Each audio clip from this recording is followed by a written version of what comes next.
জামাত ইসলামের বিভিন্ন পর্যায়ের লোকজন এখানে এসে জড়ো হয়ে বিভিন্ন বিশৃঙ্খলা তৈরি করছে।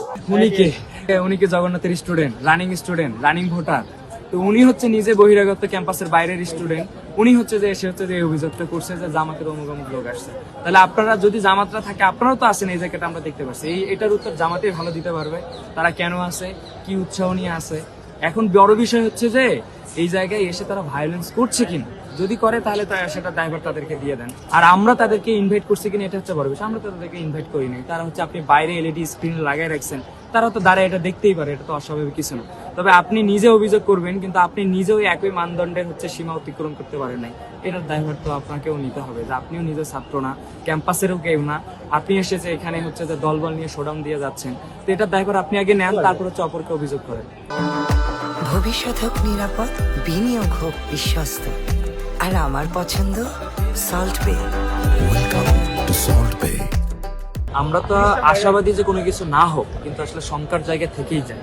আমরা শুরু থেকেই দেখেছিলাম যে এক প্রকার উগ্রতা, তারপর হচ্ছে যে হেনস্থা করা, সবসময় ট্যাগিং ফ্রেমিং এর ভিতরে রাখা, একটা শান্তিপূর্ণ সহাবস্থান, এই জায়গার স্পেসগুলো না দেওয়ার একটা মানসিকতা শুরু থেকেই এক পক্ষের ছিল। এখন তারা সহজেই কোনো কিছু শিক্ষার্থীদের ম্যান্ডেটটা মেনে নিতে পারবে কি না, এটা হচ্ছে যে বোধগম্যের বিষয়। তবে আমরা চাইবো যে আসলে তারা যাতে জিনিসটা খুব সহজেই মেনে নেয়, যারাই বিজয়ী হোক না কেন তাদের পাশে এসে সহযোগিতার হাত বাড়িয়ে দেয়। গতকালকে যখন ব্যালটে 2টা মেশিনে কাউন্ট করতে গিয়ে ভিন্ন ভিন্ন রেজাল্ট আসতেছিল, তখন এই প্রবলেমে সলিউশন হিসাবে 2টা জিনিস আসা যায়। হয়তোবা একটা মেশিন নষ্ট, নয়তোবা অপর একটা মেশিন নষ্ট, নয়তোবা 2টাই নষ্ট।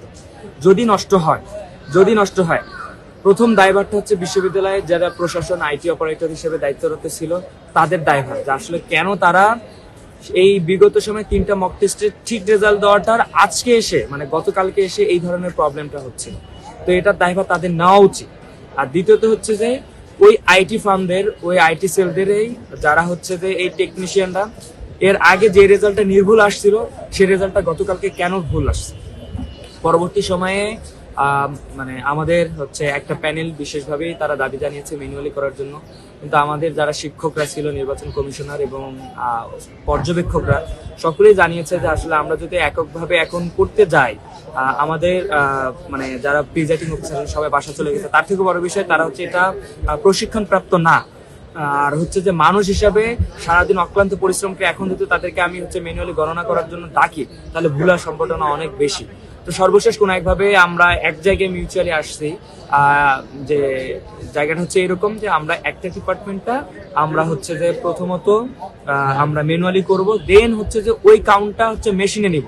মেশিনের পর যেই মেশিনটা অ্যাকুরেট দিবে, সেই মেশিনটাকে বেস ধরে ধরে আমরা হচ্ছে যে পরবর্তী রেজাল্টগুলো দিব।